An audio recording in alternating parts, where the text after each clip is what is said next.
You know, I am sick and tired of these white people, and yeah, I said it, white people letting these cops go scot-free when they kill people. Now, undoubtedly, unless you've been living under a rock, over the past couple of months, you've seen juries that have been hung when it comes to finding white police officers guilty of killing people. But it goes even beyond that. It takes an act of God a lot of the time for police officers to even be charged. Now, a lot of black people are jumping up and down about this, but I am going to venture to say that it's not just black people that are being killed by these cops. And until these prosecutors grow a pair of balls and decide not to look at the uniform, but to look at the act, and to hell with any type of amnesty or lack of prosecution because they are police officers, they need to look at the acts themselves. And I'm not giving them a pass because they quote unquote have a dangerous job. That's bullshit. They know they have a dangerous job. They are supposed to be trained to do a dangerous job. They are hired to be police officers because they are supposed to have superior decision-making skills. I'm saying all of this, and I'm bringing up this particular story. Two California cops who shot an unarmed, I repeat, an unarmed man earlier this year, and then they continued to shoot him after he fell down clutching his abdomen where he was shot, will not face criminal charges. Now, ladies and gentlemen, let me ask you a question. If somebody walks up to you and punches you with all they have in your gut and you're not prepared for it, what is your natural reaction? If it's not to grab your gut and bend over or fall down, then your middle name must be Superman, okay? Because normal people, when they get hit in the gut and it's unexpected and it's a powerful shot, which obviously a bullet entering your abdomen is akin to a powerful gut shot, you are going to grab your abdomen and more than likely bend over or fall down. Okay, that's basically what happened here. But instead of them realizing they had shot this guy and he was grabbing at his wound, they told him if he didn't put his hands up, they were going to shoot him again. This guy tried to put his hands up, but the pain was probably so intense that he couldn't. So when he put his hands back at his abdomen, they shot him again. These two asshole cops, their names are Raymond Camacho and Robert Chavez. The victim in this case, his name was Dylan Noble. This occurred back in June. He was suspected now of walking down the street with a rifle in his hand, even though when they ran up on him, it was obvious from their body cam footage He wasn't carrying a rifle. So why would they roll up on somebody to question him about carrying a rifle if he didn't have one? You know, that's a bunch of crap. This guy was holding a 4-inch plastic container in one hand and malleable clay in his other hand. Apparently, a person holding anything, and I do mean anything, because what harm are you going to do with a 4-inch plastic container and some clay? But apparently, him holding those items struck fear into their hearts, okay? When they stopped the guy, okay, and started to question him about the rifle, the guy didn't stand exactly still. He was moving around a little. And even though they saw it was a plastic container, they feared for their lives when he put the plastic container behind his back. When he did that, the cops shot him. When they shot him,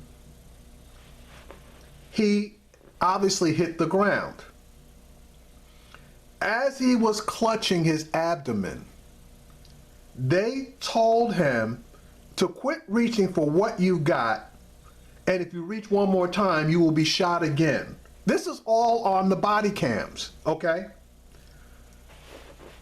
Mr. Noble can be seen trying to keep his hands in the air, but he also moves them back to his abdomen, which is a natural reaction to anybody shot in the abdomen. So guess what?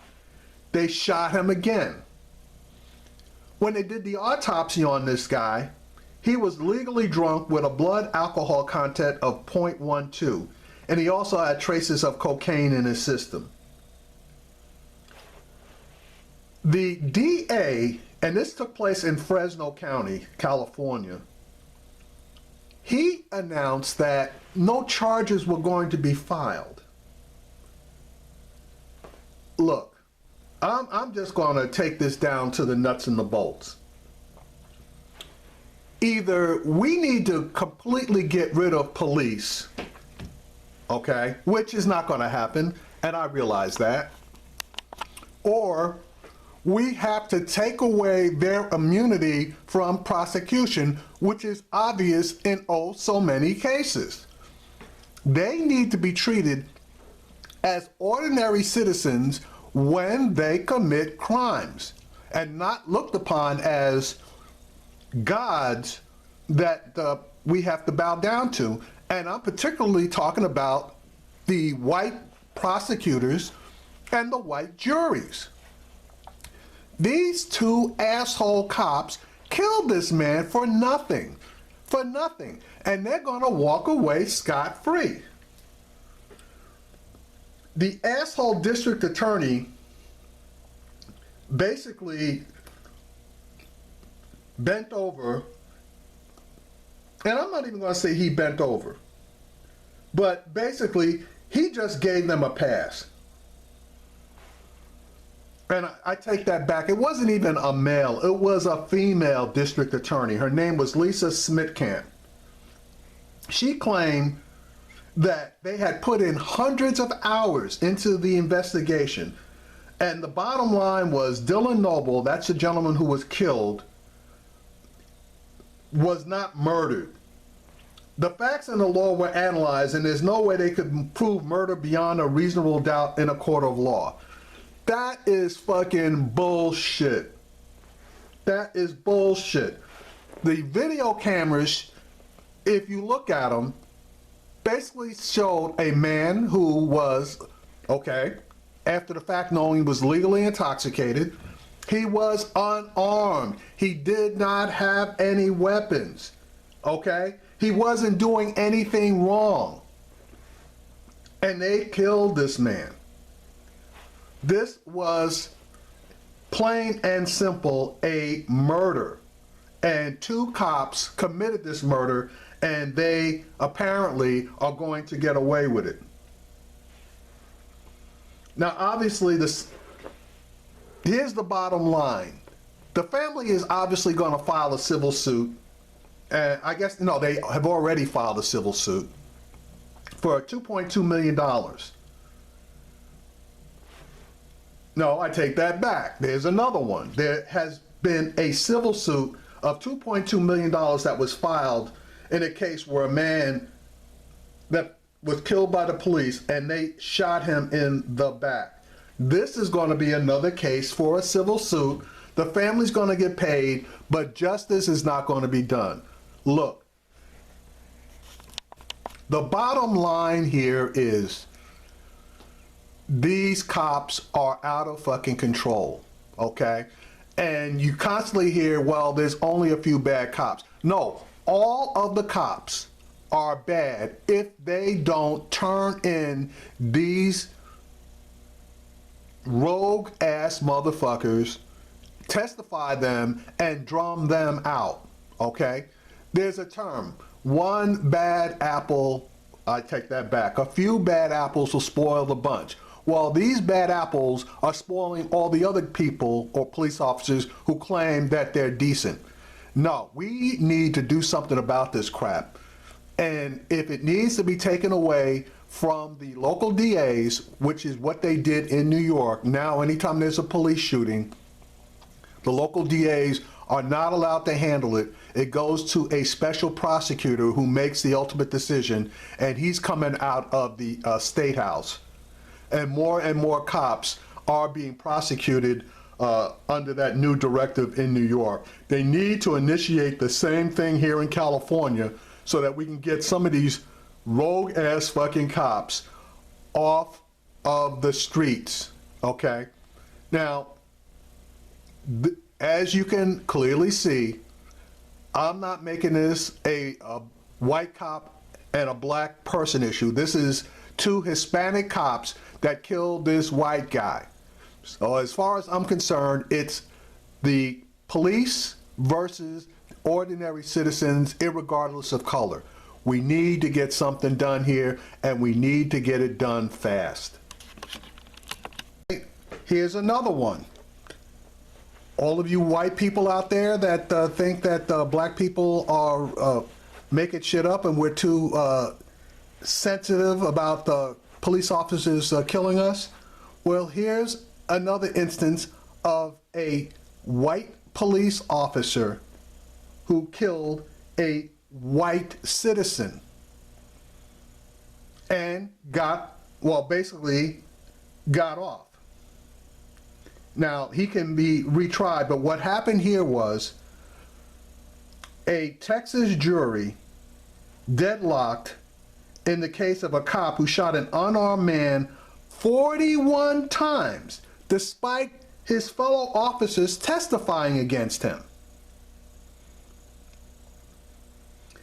The jury was unable to convict a cop for killing an unarmed man, okay, even with his fellow officers testifying against him.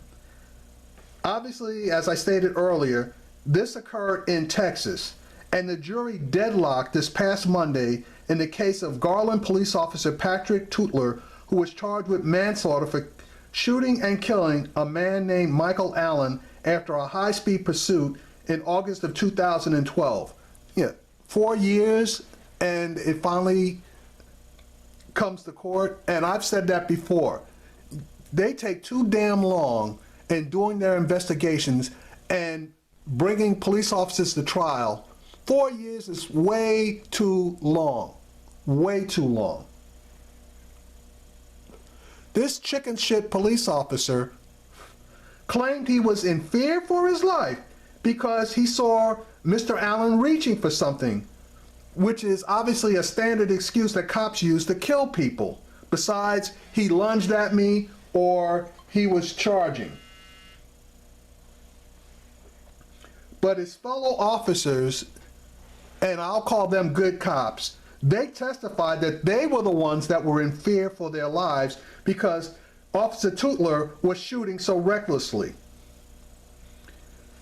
This guy got up on the stand and lied his ass off, okay?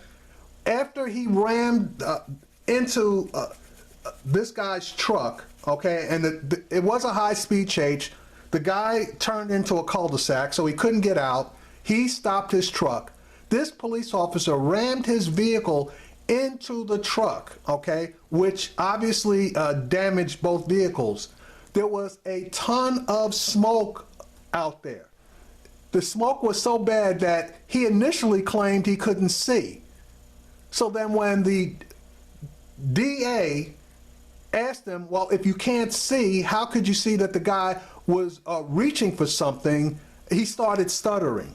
That alone basically should have been the nail in his coffin as far as lying about what actually went on. But it wasn't enough to persuade the jury to convict him, so the judge had no choice but to declare a mistrial.